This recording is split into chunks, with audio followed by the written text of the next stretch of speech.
everyone. How are you doing today? It's Io back at it again with another practice question video. So guys, I'm going to be I'm trying to upload practice question videos, every week. So if you guys are interested in that, please subscribe to my channel.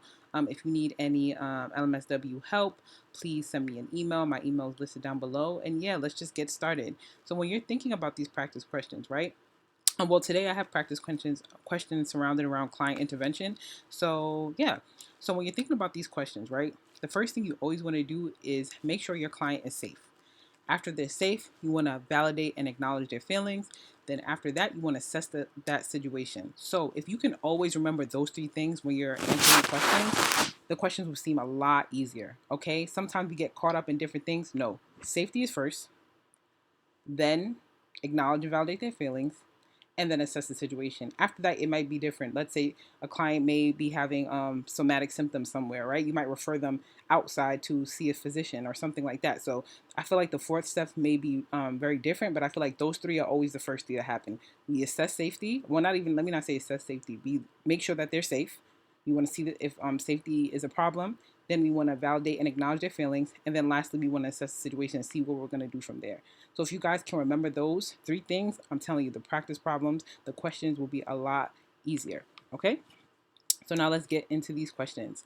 So what are the stages of change in the sequential order, right? So this is a very good question. I feel like this question or questions like this come up a lot where they're either asking you for the order or asking what would someone say in that stage. So the correct answer for this one is D, which is pre, let me first pick a color.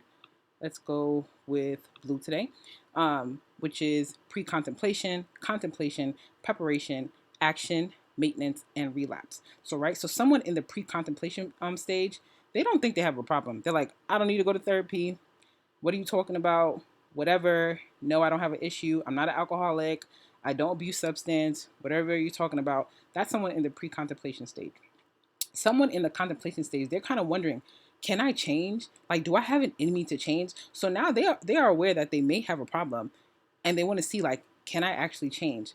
Preparation is someone, they're going out, they're signing up to enter AA, they're signing up to speak to a therapist, they're signing up to do that change. So they're preparing to actually start some kind of change, right? Action is when they're in it. So let's say they are attending AA meetings, they're in the AA meetings, they're seeing a therapist one-on-one. Now they're in the action phase. Maintenance, let's say they come to you and say, hey, I've been sober for 6 months. They're in the maintenance phase. They're maintaining their sobriety. They're maintaining whatever they're doing, right? And then relapse, which we hope that they don't get to, but it might happen, is when they relapse in whatever the situation may be. So these are the stages. I hope I explained them clearly. But yeah, I feel like you should really, really understand these. How many? 1, 2, 3, 4, 5, 6 stages. Really understand them because you might get a lot of questions on them. So yeah. Next question.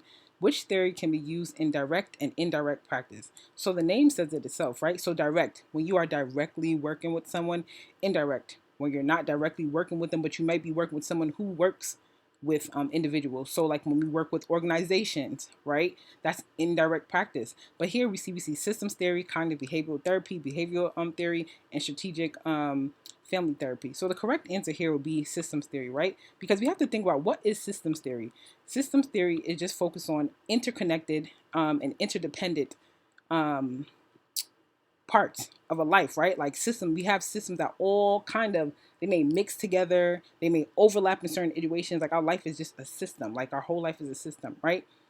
So system theory can be used in indirect practice, because let's see our organization as a system, right? Let's say as a social worker, we're working with an organization for policy change for a certain type of clients, right? So that's indirect practice, because we are not directly working with those clients, but we're working with the organization that does work with the clients, right? Or we're working on doing something, passing a bill or doing something that's directly going to impact people, right? So that's indirect practice. Here, the rest of the three, you have to directly work with them. If you're giving therapy, if you're giving some kind of therapy, you're directly working with them. So that's direct practice. And let me pick my color. Boom.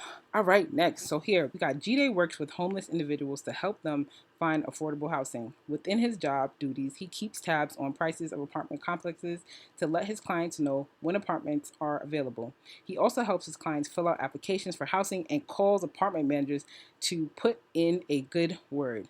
What is the social worker? What social work role is G-Day doing? So I feel like here, the most important thing is this part.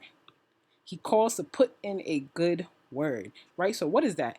He's referring the client, right, to the apartment managers, right? He's referring. I feel like sometimes people get caught up with this one and they pick advocating.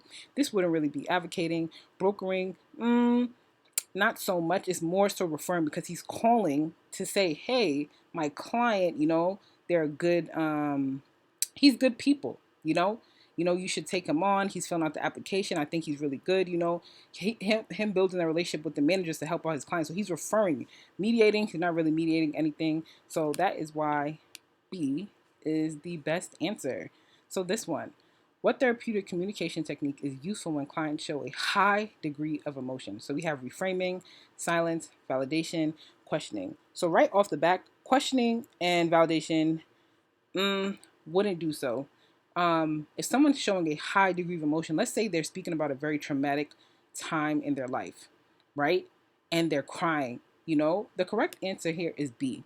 Because if someone is showing a high amount of emotion, right? Sometimes they need that time to let it out, right? And by you interrupting them or saying something, it's kind of like you're silencing, like it's like you want them to stop crying or you want them to stop, right? You don't want to do that. If they're going through this emotional time and they need to let those emotions out, it's best to be silent and wait for them to pick up the conversation again, right? Maybe offer you can be silent and offer a tissue, but you should let them let it out. Because if they're showing a high degree, it's not just one sniffle, two sniffles. No, they're crying. They snot might be coming out. They may just be weeping. They may be experiencing such a high degree of emotion, and it's best to let them let it out.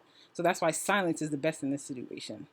Okay, if you start questioning them, I don't think that's the best way to go about it. They may look like, what do you mean? It may cause some kind of disconnect, or they may not feel comfortable with you anymore. So you don't want to do that. So which one? Next question. Which of the following is an approach that allows social workers to gather client information quickly? So we have assessment, standardized questionnaires, interviews, and phone calls. So the correct answer here is definitely standardized questionnaires, right? If you just need them to quickly fill something out, yes, no, maybe so, could just be A, B, C, or yes, no questionnaires. That's the fastest way you would get them to fill out or to find information. Let's say you need to know where they live, their phone number, their address, their height, their weight. Let's see if you needed that for some situation.